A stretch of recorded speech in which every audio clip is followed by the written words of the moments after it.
colleagues. It's Phuti once again. I'm going to have a discussion with one of my colleagues, Marion Shukunya. Now, Marion, what would you describe as your understanding of what discrimination is in the workplace? Thank you, Phuti, for allowing me to share my thoughts with you on discrimination and with our colleagues. For me, Phuti, discrimination is when an unfavorable decision is taken against somebody based on certain characteristics that that person is unable to change.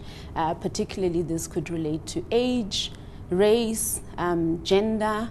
I myself have particularly experienced discrimination based on the fact that I'm female, and also a lot of the times throughout my career, discrimination based on age. I think my age played a big role in people making very unfavorable decisions. Do you think that discrimination can be easily described, or can it be easily understood, or can it be misinterpreted?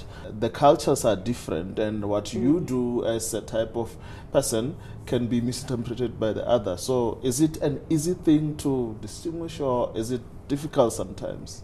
Look, I think, Phuti, it's important to understand that when we're talking about unfavorable decisions, perception plays a large role as well.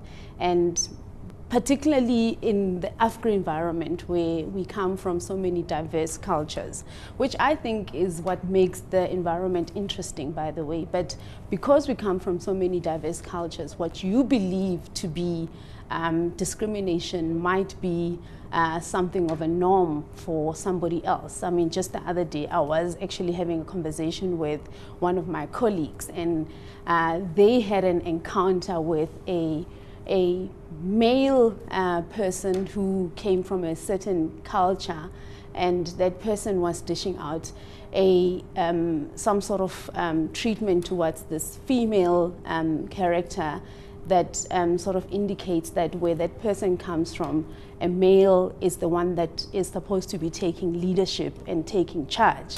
And that person wasn't particularly aware that they're discriminating against this individual. As much as perception comes into it, it's important that we align and treat each other as equals, irrespective of our cultural diversity. So, yeah. How do we get rid of perception? I mean, how do we do it practically in a working environment so that culture doesn't seep in and get misinterpret discrimination? I think, Phuti, this goes to the very core of what our values as a company are. And one that particularly comes to mind if we're talking about discrimination is respect.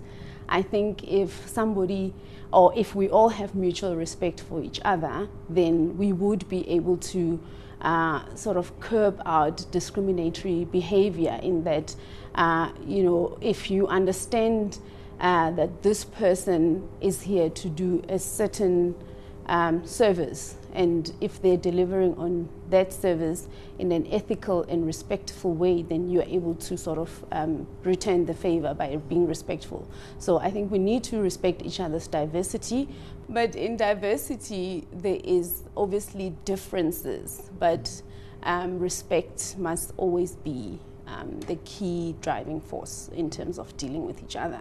And that is one of our core values within our company. Thank you, Marion, for the insights. And my colleagues, you've had respect is key. And what we're going to give you is guidelines in terms of what your rights are, your responsibilities. We're going to do it in terms of posters, WhatsApp messages, emails, and be sure that, as Marion said, you mustn't discriminate against each other as much as you don't want to be discriminated against. Until the next conversation, goodbye, colleagues.